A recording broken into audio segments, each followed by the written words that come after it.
پہلگام حملے کے بعد انڈیا کی طرف سے پاکستان کے خلاف غیر معمولی سٹیپس لیے گئے، جن میں ایک اٹاری بارڈر بند کرنا تھا۔ جواب میں پاکستان نے واگا بارڈر اور ساتھ ہی انڈین جہازوں کے لیے اپنی ایئر سپیس بھی بند کر دی۔ بارڈر تو دونوں سائٹس پر بند ہو گئے۔ سوال یہ ہے کہ زیادہ نقصان کس کا ہوگا، انڈیا کا یا پاکستان کا؟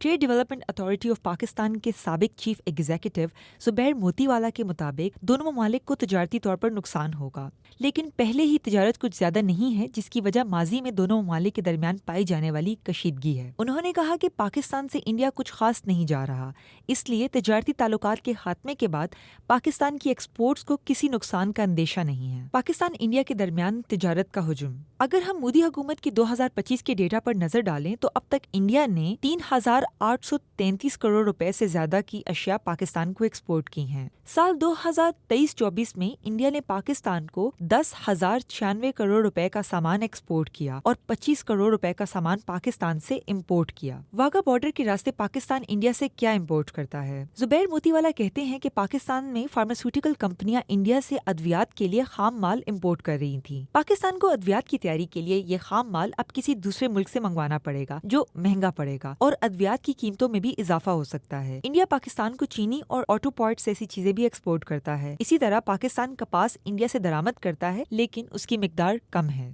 انڈیا کو زیادہ نقصان کیوں اٹھانا پڑے گا؟ زبیر موتی والا کے مطابق پاکستان کو تجارتی تعلقات کے خاتمے سے کم نقصان ہوگا، لیکن انڈیا کو ایک بڑا نقصان افغانستان کی مارکیٹ میں ہوگا، کیونکہ افغانستان کی مارکیٹ میں انڈین مال پاکستان کے راستے جا رہا تھا۔ اب انڈیا کو یہ مال سمندر کے راستے ایران سے بھجوانا پڑے گا، جس پر لاگت زیادہ آئے گی۔ Sindh institute of urology and transplantation کے ڈاکٹر عبدال خان کہتے ہیں کہ علاج کے لیے مریض انڈیا جاتے تھے، مگر اب ویزے بند ہونے کے بعد اس کا بھی نقصان انڈیا کو ہوگا۔ بدیش چندال امرتسر میں ورلڈ MSME فورم کے سابق صدر ہیں۔ ان کا کہنا ہے کہ انڈیا جو خشک میوہ جات افغانستان سے درآمد کرتا ہے، اب وہ اٹاری چیک پوسٹ کے ذریعے نہیں آ سکتے، اس لیے اب انڈیا کو زیادہ قیمت ادا کرنی پڑ سکتی ہے۔ سابق صدر کنفیڈریشن آف انڈین انڈسٹری راجدیپ اپل کہتے ہیں کہ انڈیا اور پاکستان کے درمیان اٹاری سے تجارت 2019 سے تقریباً بند ہے۔ افغانستان کا سامان پاکستان کے راستے انڈیا پہنچ رہا ہے۔ ان کے مطابق انڈیا کو افغانستان اور سینٹرل ایشیائی ممالک کے ساتھ سمندری راستوں سے تجارت بڑھانی چاہیے۔